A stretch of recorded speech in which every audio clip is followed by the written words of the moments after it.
So if any of you listening to this at one time considered yourself a fan of 4PP, then I'm here to tell you that you experienced the idol formula firsthand. Now you might say, wait David, isn't idols all about young teenage girls? Well, to those who don't understand the fandom, yes, that's exactly what they associate it with. But I'm here to tell you that 4PP was basically an indie idol group, and that I actually tried to plan it that way. Let's start the show.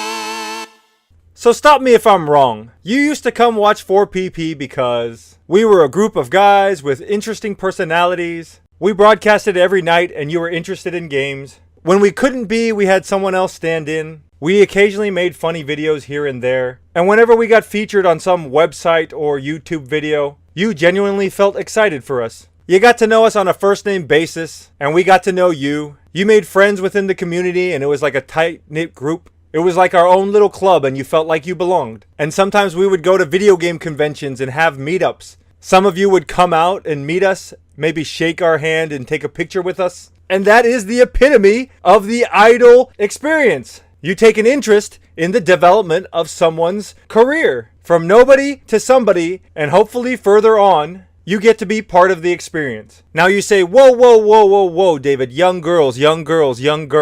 So I don't want to make this a discussion about the age and sex of the performers because that's a discussion I want to have separately on my idol channel. But for the purpose of this video, let's just compare 4PP to an idol group called AKB48 back when they first started. So they started out with a theater and they performed every day, sometimes twice on weekend and holidays. There was a bunch of members with different personalities. Some were more popular than others, but together they formed a group that was interesting and had a certain dynamic. Sometimes members would be absent, so they had understudies or research members to fill in for them. Eventually, if those members put in the time and the effort, they would get promoted into being full-time members. But sometimes they would leave to pursue other opportunities before that happened. But as a viewer, you would watch the group and hope that they would gain more popularity. And sometimes they would get featured on a show, or a member would make an appearance in a TV commercial. And as a fan, you would get excited for them. And you kind of get excited yourself that this group that you're following is getting more opportunities. And everybody knows about AKB and idols and how they do meetups or handshaking events. And as a fan, you could choose to take part in that. You could even meet them enough to where they knew you by name. And in my opinion, that's basically what 4PP was. Now, I wish I could have kept it going and done more elaborate things like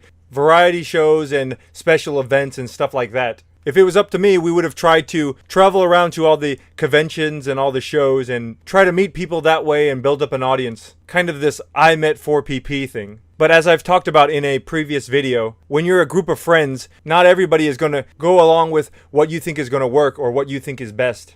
So there you have it. 4PP was a little bit my way of bringing the idol world into the video game world. Were you surprised? Do you feel cheated? Do you maybe feel like giving idols a chance now? No matter how you feel, I just want to say thank you for supporting us back then. And hopefully me now. I really did enjoy those times, and it's fun to talk about them and share them with you. So I hope to see you next time. Thanks for listening.